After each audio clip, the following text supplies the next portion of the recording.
पूरी दुनिया आज बहुत आगे बढ़ चुकी है। आज हम प्रिंटेड चीज़ों को हर जगह देखते हैं, जैसे बुक्स, न्यूज़पेपर, मैगज़ीन, ये सब प्रिंट किए हुए हैं। पर ये सारी चीज़ें पहले से ऐसी नहीं थी। पहले के ज़माने में जब प्रिंटर नहीं हुआ करते थे, तब लोग कैसे प्रिंट किया करते थे और हम इतने आगे कैसे बढ़ गए कि आज प्रिंटर तक हम लोगों ने खोज लिया। तो ये सब कैसे हुआ, वही हम इस चैप्टर में पढ़ने वाले हैं। Printing culture and modern world में पुराने टाइम से लेके अभी तक कैसे चेंजेस हुए कि हमारा वर्ल्ड पूरा ट्रांसफॉर्म हुआ, वही हम इस चैप्टर में पढ़ेंगे। तो शुरुआत करते हैं हम पुराने टाइम से।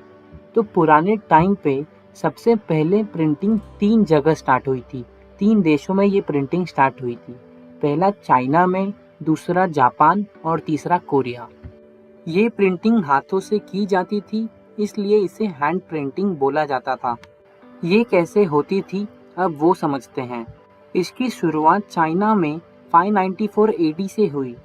इसमें पेपर को वुड ब्लॉक्स के सरफेस पर रगड़ा जाता था, जिससे कि वुड ब्लॉक के ऊपर जो इंक लगी रहती थी उसका प्रिंट पेज पे हो जाता था। जैसे अभी आप स्टैंप मारते हो, उस तरह पहले ये प्रिंटिंग होती थी।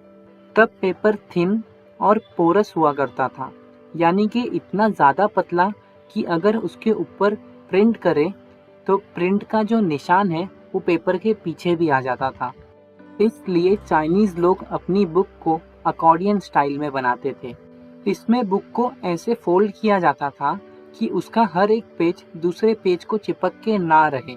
इसे अकॉर्डियन स्टाइल बोला जाता था, जैसे कि आप अभी देख सकते हो। प्रिंटिंग के आने के बाद चाइना सबसे बड़ा प्रोड्यूसर बन गया प्रिंटेड मटेरियल्स का, यानी कि पूरे वर्ल्ड में सबसे ज़्यादा प्रिंटिंग चाइना में होती थी। और इसका एक रीज़न भी था, ध्यान से सुनना, एग्ज़ाम में ये क्वेश्चन आ सकता है। चाइना का ब्यूरोक्रेटिक सिस्टम काफ़ी बड़ा था। ब्यूरोक्रेटिक यानी जो IAS, IPS रहते हैं, ये सब। और ये बनने के लिए उधर के लोगों को सिविल सर्विसेज नाम की एग्ज़ाम देनी पड़ती थी। अब उसके लिए बहुत सारे बुक्स की रिक्वायरमेंट रहती है, बिना बुक्स के लोग कैसे पढ़ेंगे, इसलिए हाई अमाउंट में बुक का प्रोडक्शन होता था। और 16वीं सेंचुरी से इस एग्ज़ाम को देने के लिए कैंडिडेट की संख्या बहुत ज़्यादा बढ़ चुकी थी, जिस वजह से और भी हाई अमाउंट में बुक प्रिंट होने लगे थे। 17वीं सेंचुरी आते आते चाइना में अर्बन कल्चर और भी ज़्यादा बढ़ गया था, यानी कि प्रिंटिंग का यूज़ अब बहुत सारी चीज़ों के लिए होने लगा था। इस टॉपिक को हम एक प्रीवियस ईयर क्वेश्चन से करते हैं, जो आपको 2019 में पूछा गया था। तो क्वेश्चन है, how blooming culture diversify the use of printing in China in 17वीं सेंचुरी। यानी कि चाइना में प्रिंटिंग का यूज़ इतना ज़्यादा कैसे हो गया था, वो हमें बताना है। तो इसके 3 रीज़न थे। पहला तो ये था कि अब जो मर्चेंट्स हैं वो ट्रेड इन्फॉर्मेशन को नोट करने के लिए प्रिंटिंग का यूज़ करने लगे थे। दूसरा ये था कि रीडिंग समय के साथ साथ एक लेजर एक्टिविटी बन गई थी, यानी कि अब सब लोग अपने एंटरटेनमेंट, इंजॉयमेंट के लिए बुक को पढ़ने लगे थे, क्योंकि पहले के ज़माने में टीवी, मोबाइल ये सब तो नहीं होता था, तो सब लोग अपने मज़े के लिए बुक को पढ़ना चालू कर दिए थे। और तीसरा पॉइंट ये है कि जो रिच वुमेन है वो भी बुक को पढ़ना चालू कर दी थी, और बहुत सारी वुमेन्स जो है उन्होंने अपनी बुक्स, पोइट्री, प्ले, ये सब को पब्लिश करना चालू कर दिया था, जिसकी वजह से जो रीडिंग है ये भी बहुत ज़्यादा फैल गया। और सिंपल सी बात है, रीडिंग फैलेगा तो प्रिंटिंग तो पहले ही फैलेगा, तो इस वजह से जो प्रिंटिंग है वो पूरा फैल गया था चाइना में।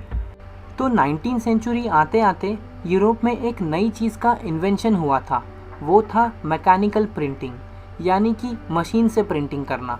तो जो यूरोपियंस थे वो यूरोप की जो मैकेनिकल प्रिंटिंग थी उसको चाइना ले आए, क्योंकि चाइना में बहुत ज़्यादा बुक पब्लिश होती है। और चाइना में एक शहर है शंघाई, वहाँ पर उसको सेटअप किया। फिर देखते ही देखते वो बहुत बड़ा हब बन गया प्रिंटिंग का, और चाइना ही सबसे बड़ा हब बन गया था उस टाइम पे प्रिंटिंग का। किस जगह पे? शंघाई। तो ये आपके एग्ज़ाम में क्वेश्चन आ सकता है, इसलिए याद रखना कि शंघाई प्रिंटिंग कल्चर का हब बन गया था। तो ये सारी बात हमने कर ली चाइना की। अब बात करते हैं कि जापान में ये प्रिंटिंग कैसे डेवलप हुई। तो बुद्धिस्ट मिशनरीज, यानी जो बुद्धिस्ट लोग रहते हैं, उन्होंने चाइना से हैंड प्रिंटिंग को लेके जाके जापान में फैला दिया था। आपको टाइम याद रख लेना है, 768 से 770 एडी के बीच में ये पूरे जापान में हैंड प्रिंटिंग फैल गई थी। अब ये प्रिंटिंग जापान में आने के बाद जो पहली बुक पब्लिश हुई थी उसका नाम था डायमंड सूत्रा। तो आपको ये याद रख लेना है, आपको 1 मार्क्स में ये क्वेश्चन आ सकता है। एक और क्वेश्चन आपको एग्ज़ाम में पूछा जा सकता है इस टॉपिक से कि टोक्यो का दूसरा नाम क्या है। तो आप याद रख लो, टोक्यो का दूसरा नाम ईडो है, EDO। अब बात करते हैं कि कैसे यूरोप में ये प्रिंटिंग फैली। तो पुराने टाइम पे यूरोप में मैन्युस्क्रिप्ट चलती थी, यानी कि ऐसी बुक जिसको हाथों से लिखा जाता था, और इसे लिखने का काम स्क्राइब्स करते थे। स्क्राइब्स वो लोग रहते हैं जो सुंदर राइटिंग निकाल सकते हैं। ये मैन्युस्क्रिप्ट अमीर लोगों के लिए अच्छी क्वालिटी की होती थी, जिसे वेलम बोला जाता था, और दूसरा स्टूडेंट्स और मर्चेंट्स के लिए ये जो मैन्युस्क्रिप्ट रहती थी वो लो क्वालिटी की रहती थी।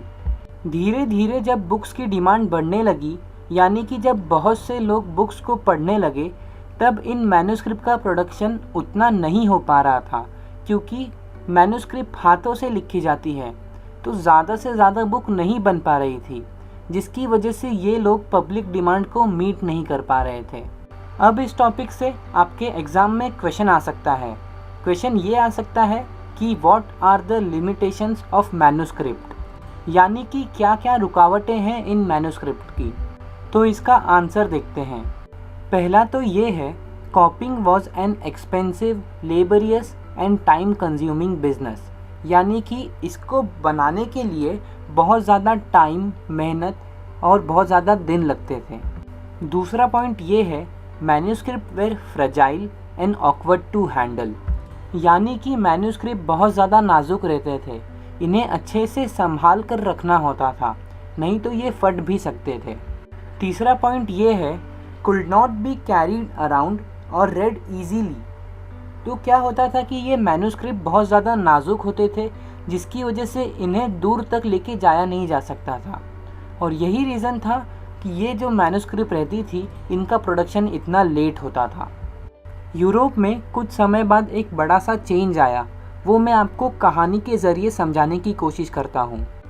तो एक इंसान है मार्को पोलो नाम का, वो इटली में रहता था। अब ये जो इटली शहर है वो यूरोप के अंदर ही आता था। तो उसको एक दिन मन किया घूम आऊँ, तो वो चाइना गया घूमने के लिए।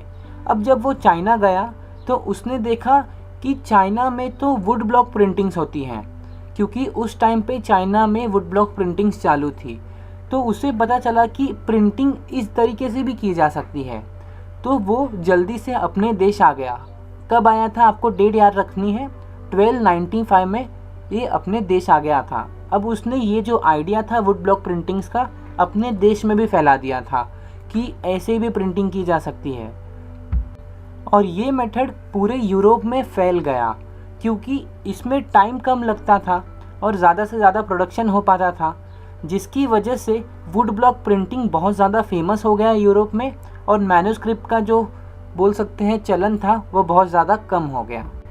अब इन वुडन ब्लॉक प्रिंटिंग का यूज़ टेक्सटाइल को प्रिंट करने के लिए, प्लेइंग कार्ड्स को प्रिंट करने के लिए, साथ ही साथ रिलीजियस पिक्चर्स को प्रिंट करने के लिए भी यूज़ होने लगा था। अब कुछ टाइम बाद लोगों को लगने लगा कि बुक का प्रोडक्शन और भी ज़्यादा हो जाना चाहिए, और ये सब सोच ही रहे थे कि यूरोप में और एक बड़ा सा चेंज आ गया। वो भी मैं आपको कहानी के ज़रिए बताने की कोशिश करता हूँ। जोहान गुटनबर्ग नाम का एक लड़का था, जो कि एक एग्रीकल्चर एस्टेट में पला बड़ा था। वहाँ पर उसने 2 चीज़ें देखी थी। पहली तो थी वाइन प्रेस, दूसरा था ऑलिव प्रेस। वाइन प्रेस यानी कि जहाँ वाइन बनता है, दूसरा ऑलिव प्रेस जहाँ पर ऑलिव ऑयल बनता है। तो जब उसने ऑलिव प्रेस को देखा तो उसको देख के उसे प्रिंटिंग प्रेस का आइडिया आया। प्रिंटिंग प्रेस यानी कि मशीन से कैसे प्रिंट कर सकते हैं। तो उसने उसके बाद प्रिंटिंग प्रेस को डेवलप किया, और स्टैंसबर्ग जर्मनी में उसने अपना पहला mechanical printing base printing press बनाया। अब इस पार्ट से आपके एग्ज़ाम में क्वेश्चन आने के चांसेस बहुत ज़्यादा है, वो भी 1 मार्कर। कैसे? पहली बात तो ये, आपके एग्ज़ाम में ये क्वेश्चन आ सकता है कि mechanical printing based printing press किसने बनाई, तो वो है जोहान गुटेनबर्ग। दूसरा ये है कि कहाँ बनाई, तो स्टैन्सबर्ग जर्मनी। और तीसरा ये क्वेश्चन आ सकता है कि उन्होंने प्रिंटिंग प्रेस बनाने के बाद कौन सी पहली बुक पब्लिश की, तो सबसे पहली बुक उन्होंने बनाई थी द बाइबल। तो ये 3 क्वेश्चन को आपको रट लेना है पूरा। अब उन्होंने 3 साल में द बाइबल की 180 कॉपी बना डाली थी। अब आपके मन में क्वेश्चन आएगा कि सिर्फ 180 कॉपी बनाई 3 साल में, तो उस टाइम के हिसाब से ये बहुत ज़्यादा प्रोडक्शन था। अब 1450 से लेके 1550 तक ये जो मैकेनिकल प्रिंटिंग थी वो पूरे यूरोप में फैल चुकी थी, जिस वजह से यूरोप में बुक का प्रोडक्शन बहुत ज़्यादा बढ़ गया था। 15th सेंचुरी के सेकेंड हाफ में लगभग 20 मिलियन कॉपी छपी थी बुक्स की, और ये नंबर 200 मिलियन पहुंच गया था 16th सेंचुरी आते आते। अब पूरी तरह से यूरोप में मैकेनिकल प्रिंटिंग चलने लगी थी और हैंड प्रिंटिंग का कोई नामो निशान भी नहीं था। अब हम चैप्टर के अगले पार्ट पे आ चुके हैं, the print revolution and its impact. तो अभी तक हमने देखा कि कैसे यूरोप में मैकेनिकल प्रिंटिंग आने से बहुत सारे बुक्स प्रिंट होने लगे थे। इस प्रिंटिंग ने लोगों के नज़रिए को पूरी तरह से बदल दिया। कैसे, वो समझते हैं। मैकेनिकल प्रिंटिंग आने से बुक के दाम सस्ते हो गए थे, जिस वजह से लोग बुक पढ़ने लगे थे, और अब कम समय में ज़्यादा से ज़्यादा बुक पब्लिश होती थी, जिस वजह से रीडिंग करने वालों का भी नंबर बढ़ने लगा था। लेकिन अभी भी एक प्रॉब्लम आ रही थी। यूरोप में बहुत से लोग लिटरेट नहीं थे, यानी कि पढ़े लिखे नहीं थे, जिस वजह से वो बुक को पढ़ नहीं सकते थे। अब ये सब देखते हुए बुक पब्लिशर ने कॉमन पीपल को आकर्षित करने के लिए फोक टेल्स, बैलेट्स को पिक्चर के रूप में प्रिंट करना शुरू किया। अब आप सोचोगे कि जब उनको पढ़ना ही नहीं आता था फिर प्रिंट क्यों किया? क्योंकि जो फोक टेल्स, बैलेट्स रहती हैं, ये सब क्या रहती है, कहानियाँ रहती है, या फिर सॉन्ग्स रहते हैं जिनके अंदर कहानियाँ बताई जाती हैं। तो ये सब सुनना पहले के लोग ज़्यादा पसंद करते थे। अब जिन लोगों को पढ़ना आता था वो ये बुक को पढ़कर लोगों को सुनाते थे गैदरिंग्स में। ये बुक के अंदर जो भी लिखा रहता था वो लोगों को सुनाते या गाते थे, जिस वजह से क्या हुआ कि जो लोग ओरली ये सब सुनते हैं और जो ये सब सुनाते हैं, दोनों के बीच में एक कनेक्शन डेवलप हो गया। सब लोग घुलने मिलने लगे एक साथ। प्रिंटिंग के आने की वजह से अब कोई भी आदमी कुछ भी छाप या फिर छपवा सकता था। ऐसे में जो किंग और चर्च के लोग थे वो बहुत ज़्यादा डरने लगे थे, और वो इस प्रिंटिंग कल्चर के सख्त खिलाफ थे, क्योंकि अब लोगों के पास पावर आ गई थी कि वो किंग के अगेंस्ट में कुछ भी पब्लिश कर सकते थे, जिस वजह से सोसाइटी को भड़काया जा सकता था। इस रीज़न से जो किंग और चर्च के लोग थे वो डरने लगे थे। उनका मानना था कि अगर प्रिंट को कंट्रोल वे में सर्कुलेट नहीं किया गया तो ये वैल्यूएबल लिटरेचर को डिस्ट्रॉय कर सकता है। चर्च को भी उनसे बहुत ज़्यादा खतरा था, क्योंकि उनके आइडियाज़, प्रैक्टिसेस, रिचुअल्स को वो क्रिटिसाइज और क्वेश्चन कर सकते थे प्रिंटिंग के द्वारा। और ये जो डर उनके अंदर था वो आगे चल के सच भी साबित हो गया। 1517 में मार्टिन लूथर नाम के एक इंसान ने रोमन कैथोलिक चर्च के अगेंस्ट में 95 थीसिस नाम की एक बुक को पब्लिश किया था। उस बुक के अंदर उसने चर्च के अंदर जो भी गलत प्रैक्टिसेस चल रही हैं उसके ऊपर क्वेश्चन उठाया था, चर्च के लोगों को क्रिटिसाइज़ किया था। ये जो बुक है वो वास्ट नंबर में छपी और करीब 5000 कॉपियाँ पहले वीक में ही बिक गई। इसकी वजह से लोगों ने मार्टिन लूथर के आइडिया को सपोर्ट किया। फिर लोगों ने मार्टिन लूथर की बुक 95 थीसिस को चर्च के गेट के बाहर रख दिया था, ताकि जो चर्च वाले हैं वो भी उस बुक को देखें। अब इससे क्या हुआ कि मार्टिन लूथर की आइडिया को बहुत लोग सपोर्ट करने लगे, जिस वजह से चर्च 2 हिस्सों में बढ़ गया था, कैथोलिक्स और प्रोटेस्टेंट्स में। कैथोलिक्स वो लोग जो चर्च की आइडिया को सपोर्ट करते थे, और प्रोटेस्टेंट्स वो लोग थे जो मार्टिन लूथर की आइडिया को सपोर्ट करने लगे थे। अब ये सब देखते हुए मार्टिन लूथर ने एक स्टेटमेंट भी कहा था print is the ultimate gift of God and the greatest one, यानी कि भगवान ने जो सबसे अच्छी चीज़ दी है वो है प्रिंटिंग। अब ये जो स्टेटमेंट है वो एग्ज़ाम में क्वेश्चन के रूप में आ सकता है कि ये स्टेटमेंट किसने बोला था। तो याद रख लेना, मार्टिन लूथर ने बोला था। 1 मार्क्स में ये क्वेश्चन पूछा जा सकता है। अब कुछ टाइम बाद मार्टिन लूथर जैसा ही एक और नया बंदा आया था जिसका नाम था मेनोकियो। ये एक मिल में काम करता था और इसको थोड़ा मोड़ा पढ़ना आता था। इसने द बाइबल को पढ़ा और उसके बाद उसने चर्च के खिलाफ हिरेटिकल आइडियाज़ को फॉर्म किया, यानी उसने ये इंटरप्रेट किया कि चर्च के पास कोई अधिकार नहीं है ये डिसाइड करने का कि क्या सही है क्या गलत। अब ये तो डायरेक्ट उनके खिलाफ ही बोल रहा था और इस वजह से चर्च के लोगों को बहुत ज़्यादा गुस्सा आया। उसने मेनोकियो को 2 बार धमकी भी दिया, फिर तीसरी बार जब वो माना नहीं तो उसको डायरेक्ट टपका दिया, यानी कि मार डाला, हैंग टू डेथ कर दिया। तो चर्च को मेनोकियो जैसे लोगों से खतरा था। ऐसे लोगों के आइडियाज़ की वजह से लोग चर्च के राइट को क्वेश्चन कर सकते थे।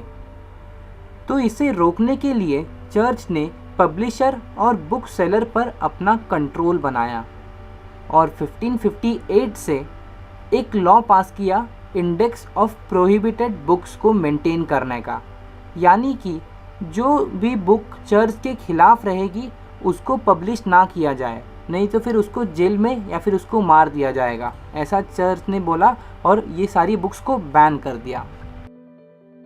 अब हम चैप्टर के अगले पार्ट द रीडिंग मेनिया की बात करेंगे। तो 17 और 18 सेंचुरी आते आते यूरोप में लिटरेसी रेट एकदम तेज़ी से बढ़ने लगा था, यानी कि बहुत से लोग अब पढ़ने लिखने लगे थे।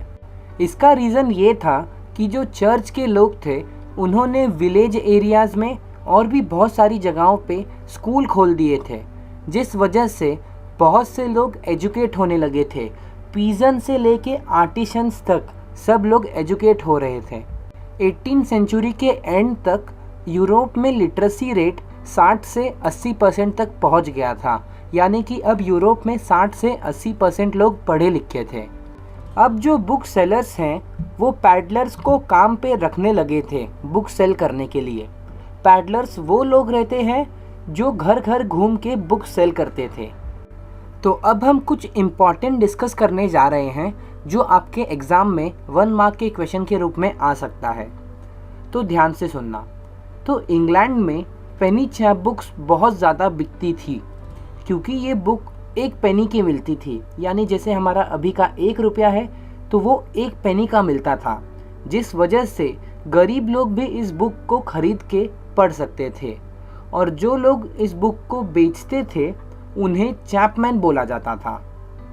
पेनी चैप बुक्स की तरह ही फ्रांस में बिब्लियोथेक ब्लू नाम की बुक बिकती थी। ये भी बहुत सस्ती होती थी और इसे भी गरीब लोग खरीद सकते थे। इसका नाम बिब्लियोथेक ब्लू इसलिए पड़ा था क्योंकि इस बुक का कवर ब्लू कलर का था। तो आपके एग्ज़ाम में इस पार्ट से ऐसे क्वेश्चन बन सकते हैं कि पेनी चैप बुक्स कहाँ मिलती थी, तो वो आप लिख देना इंग्लैंड, और इसे बेचने वाले लोगों को क्या बोला जाता था, तो वो चैपमैन हो जाएगा। वैसे ही बिब्लियोथेक ब्लू कहाँ प्रिंट होती थी, तो फ्रांस। ऐसे ही कुछ क्वेश्चन आपको पूछे जा सकते हैं। 18 सेंचुरी तक न्यूज़पेपर और जर्नल्स भी छपने लगे थे जिसमें वॉर और ट्रेड से रिलेटेड इंफॉर्मेशन बताई जाती थी। अब बहुत से साइंटिस्ट और फिलोसोफर भी अपने आइडिया को प्रिंट करने लगे थे।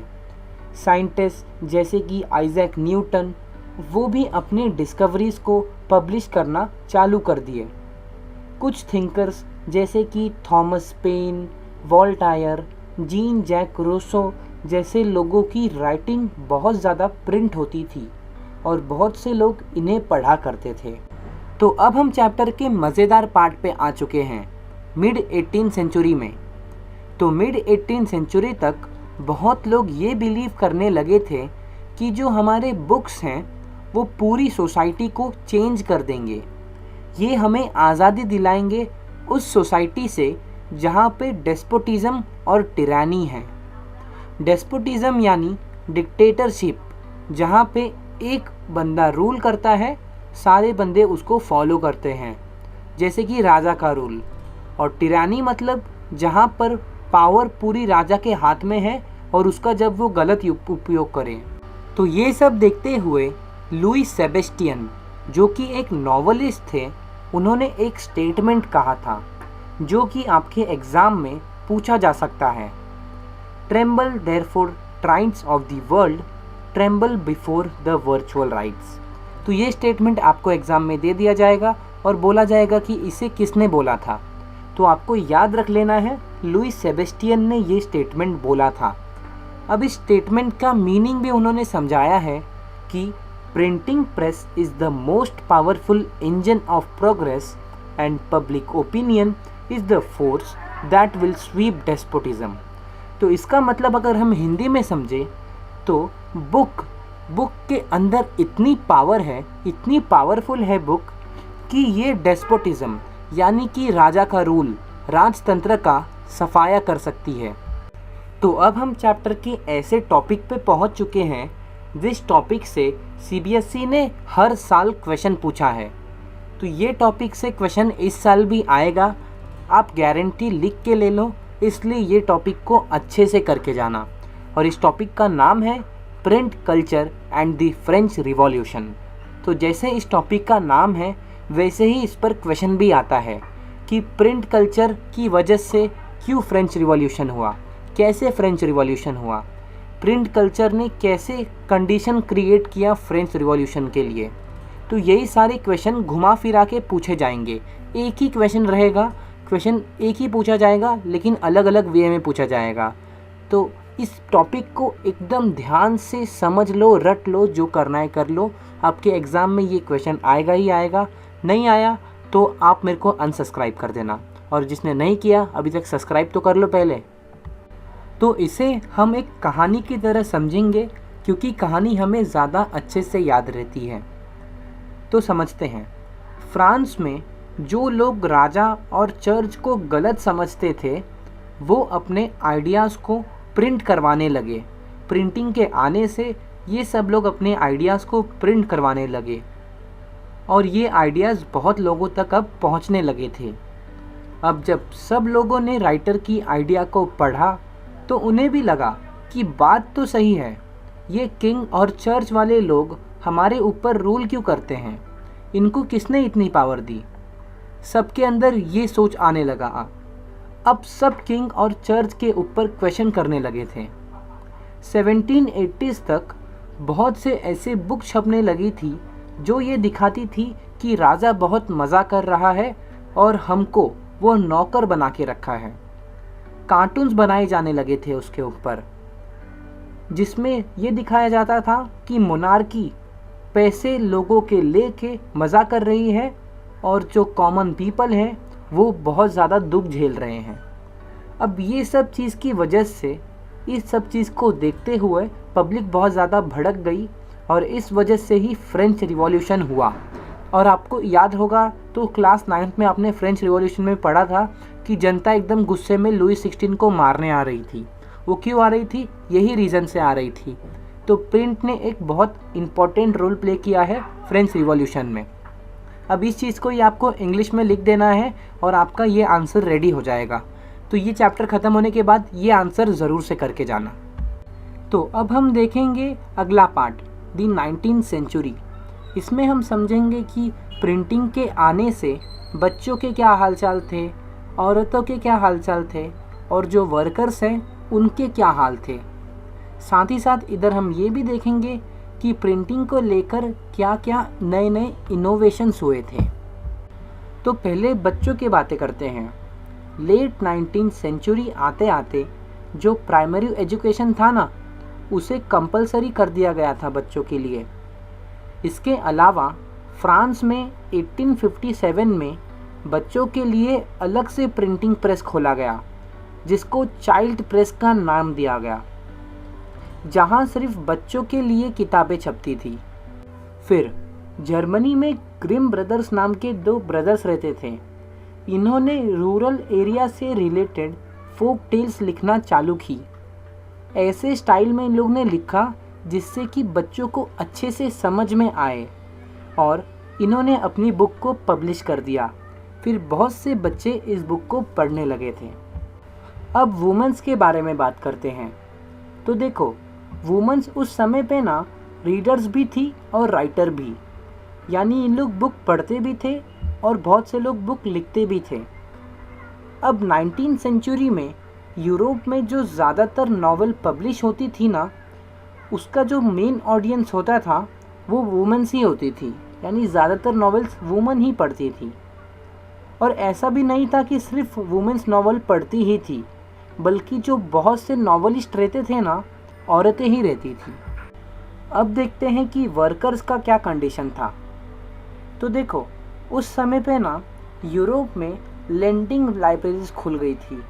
लेंडिंग लाइब्रेरीज मतलब कि जहाँ पर बुक उधार में मिलती थी, जिसको लोग पढ़ने के बाद वापस कर सकते थे। अब इससे जो वाइट कॉलर वर्कर्स थे ना, जो आर्टिसंस थे, जो मिडिल क्लास की फैमिली थे, लोग थे, इन सबको डायरेक्टली किताबें खरीदनी नहीं पड़ती थी, बल्कि इन लोग लेंड करके या फिर उधार में किताबें ले सकते थे, जिस वजह से इन लोग बुक को अब पढ़ सकते थे। इन्हें एक मौका मिल गया था पढ़ने का, क्योंकि देखो, पैसा नहीं होता था तो बुक नहीं खरीद सकते थे, लेकिन इन लोग बुक उधार पे ले लेते थे, जिस वजह से क्या हुआ कि ये लोग अपने आप को सेल्फ एजुकेट करने लगे थे। तो अब बात करते हैं कि क्या क्या इनोवेशंस हुए थे प्रिंटिंग प्रेस को लेकर 19वीं सेंचुरी में।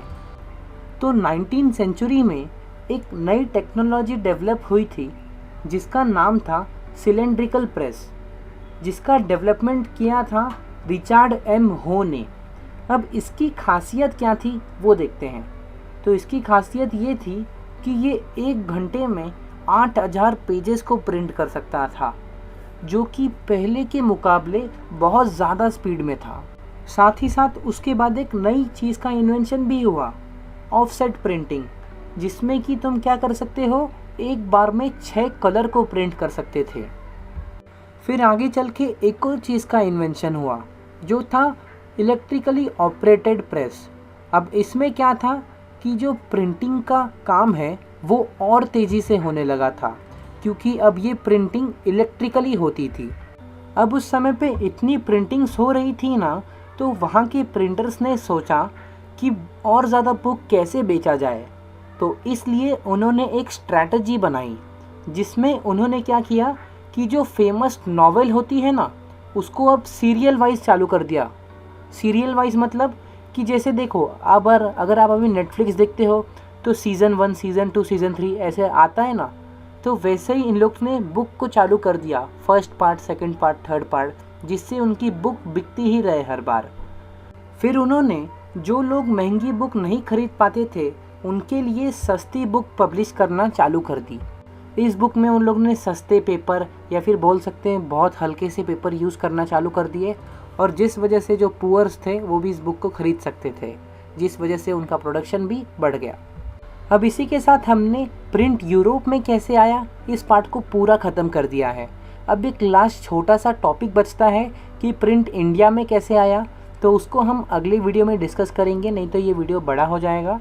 और इस वीडियो को लाइक और चैनल को सब्सक्राइब ज़रूर से कर देना, ताकि अगला वीडियो आए, अगला पार्ट आए तो आपको नोटिफिकेशन मिले। तो अब हम कंटिन्यू करेंगे अपना वीडियो।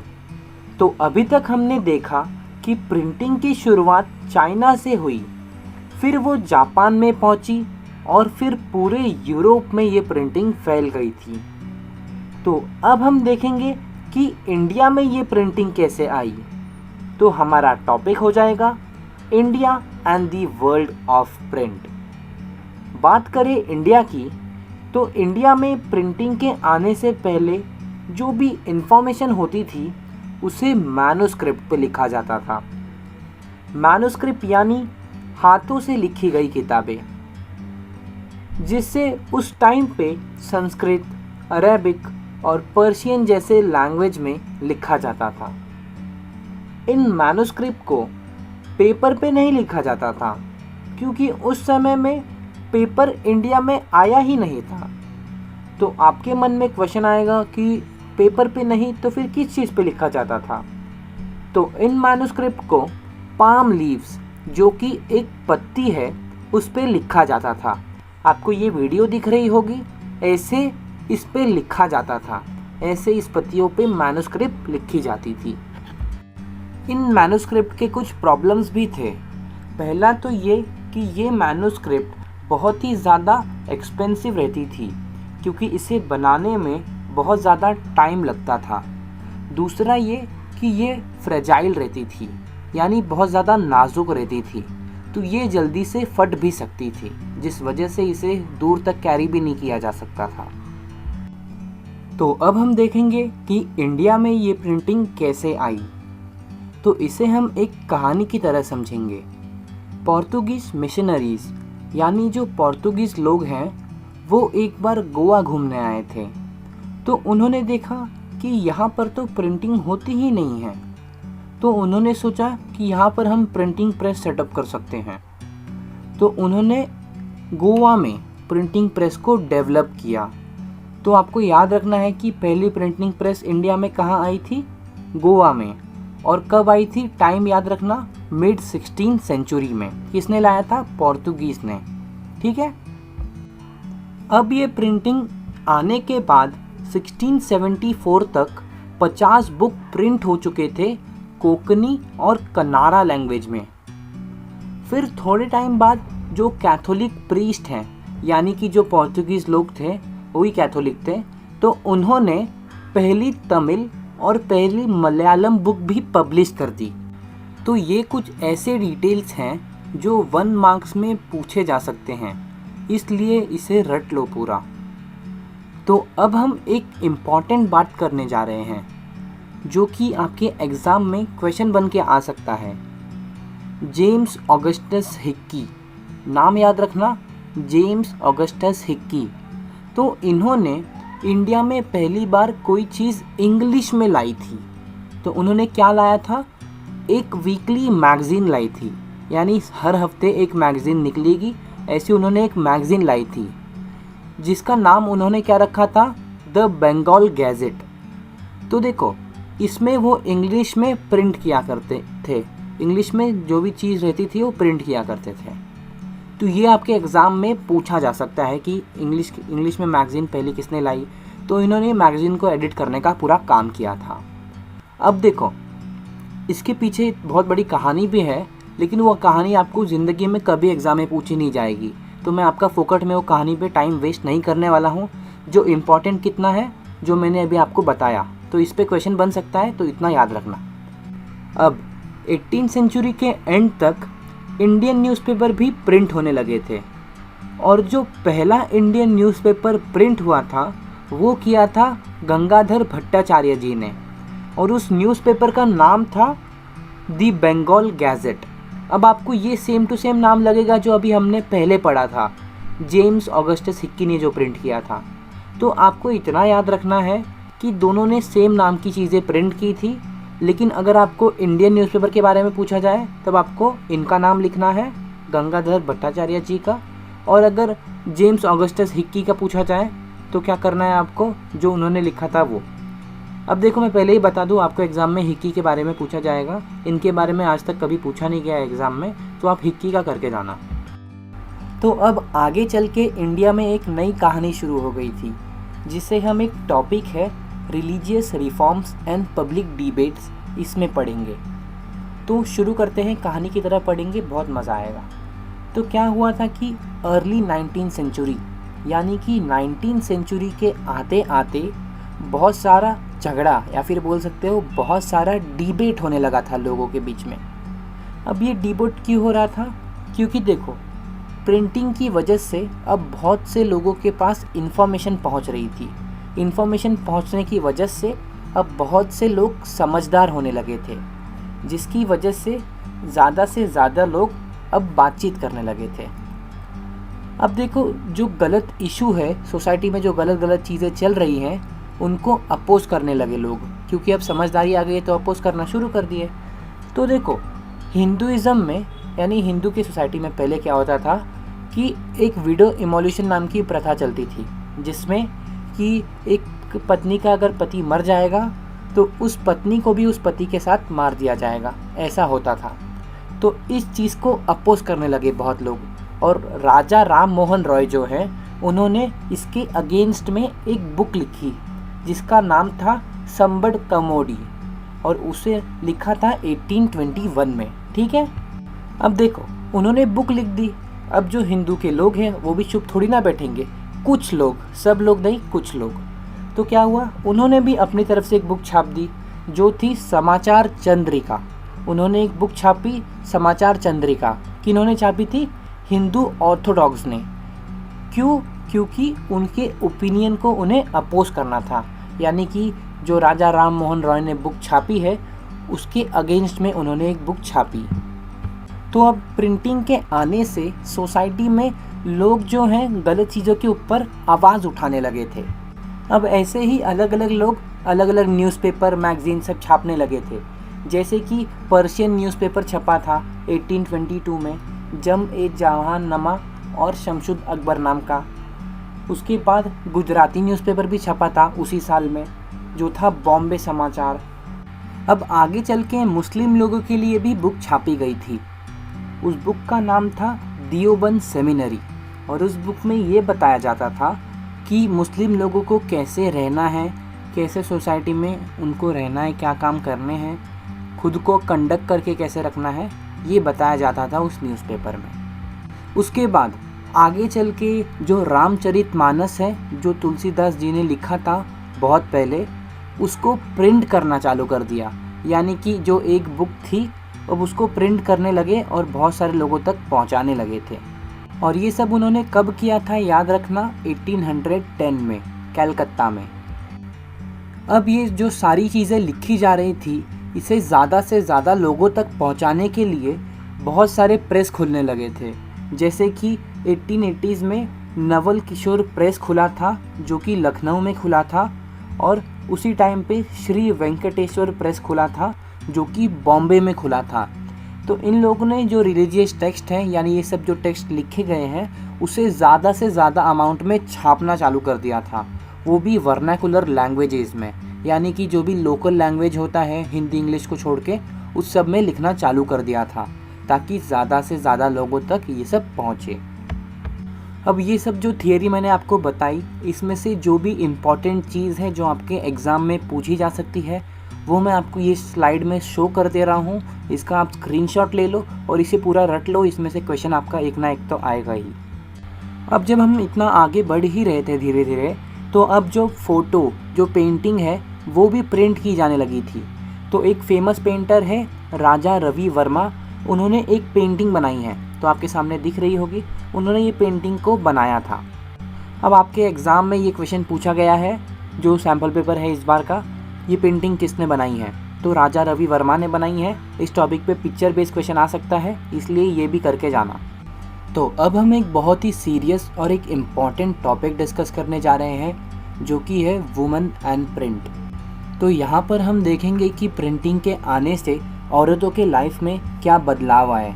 तो आपने ये ज़रूर सुना होगा कि पुराने टाइम पे वुमेन्स की कोई कदर नहीं की जाती थी, लेकिन प्रिंटिंग के आने के बाद वुमेन्स के पास, यानी औरतों के पास पावर आ गई थी कि वो अपनी बातें समाज तक पहुंचा पाए। और उस टाइम पे औरतों को पढ़ने लिखने भी नहीं दिया जाता था, जिस वजह से बहुत सी औरतों ने छुप छुप कर पढ़ना लिखना शुरू किया। अब बुक में कुछ एग्जाम्पल्स भी दिए हैं, जैसे कि एक मुस्लिम लड़की थी जिसने कि छुप छुप कर पढ़ना लिखना शुरू किया उर्दू में। और दूसरा एक एग्जाम्पल दिया है कि ऋषि सुंदरी देवी जो है, उन्होंने एक ऑर्थोडॉक्स फैमिली में शादी कर ली थी। ऑर्थोडॉक्स यानी जो पुराने सोच के लोग रहते हैं, उस टाइप की फैमिली में शादी की थी, जिसकी वजह से उन्होंने छुप छुप कर किचन में पढ़ना लिखना चालू किया और अपनी एक खुद की ऑटोबायोग्राफी लिखी, जिसका नाम था अमर जीवन। अब ये जो अमर जीवन ऑटोबायोग्राफी है, वो पहली ऐसी ऑटोबायोग्राफी थी जो वुमन लिखी थी, वो भी बंगाली लैंग्वेज में। तो आपके एग्ज़ाम में ये क्वेश्चन पूछा जा सकता है, तो इस चीज़ को समझ लेना। इनके जैसी ही एक और औरत थी जिनका नाम था कैलाश बासिनी देवी। उन्होंने भी वुमेन्स के अगेंस्ट में हो रहे अत्याचार के ऊपर बुक लिखी थी। जैसे कि उन्होंने लिखा था उसमें कि वुमन को कैसे रखा जाता है घर में एक जेल की तरह, उनके ऊपर बहुत प्रेशर डाला जाता है, उनसे बहुत ज़्यादा काम करवाया जाता है। तो ये सब चीज़ के ऊपर उन्होंने एक बुक लिखी थी। अब एक इम्पॉर्टेंट चीज़ भी इस टॉपिक में है कि राम चड्ढा नाम का एक इंसान था जिसने स्त्री धर्म विचार नाम की एक बुक लिखी थी। तो याद रखना, राम चड्ढा ने स्त्री धर्म विचार नाम की बुक लिखी थी। अब उसमें उसने लिखा था कि वुमन को अगर एक आइडल वाइफ बनना है यानी अच्छी पत्नी बनना है तो उन्हें क्या क्या करना चाहिए। तो उन्होंने एक ऐसी बुक बनाई थी। अब देखते हैं कि प्रिंटिंग के आने से जो गरीब लोग थे उनका क्या हाल था। तो गरीब लोग का भी थोड़ा सा मज़ा हो गया था, क्योंकि प्रिंटिंग के आने की वजह से अब सस्ती सस्ती किताबें भी छपने लगी थी, जो कि 1 पैसा 2 पैसा की रहती थी, जो कि गरीब लोग खरीद सकते थे। साथ ही साथ लाइब्रेरीज़ भी खुलने लगी थी लोगों के लिए, जहाँ पर सब जाके बुक पढ़ सकते थे। तो अब इस टॉपिक से आपके एग्ज़ाम में जो क्वेश्चन बन सकता है उसके ऊपर चलते हैं। तो आपको 3 जन का नाम याद रखना है, इन सब में से ही कोई एक का पूछा जाएगा। पहला तो है ज्योतिबा फुले, जिन्होंने गुलामगिरी नाम की किताब लिखी थी। तो इनका नाम और जो इन्होंने लिखा था याद रखना। किसके अगेंस्ट में? कास्ट डिस्क्रिमिनेशन के ऊपर, ठीक है। उसके बाद काशी बाबा, काशी बाबा ने छोटे और बड़े का सवाल नाम की बुक लिखी थी, ये भी कास्ट डिस्क्रिमिनेशन के ऊपर थी।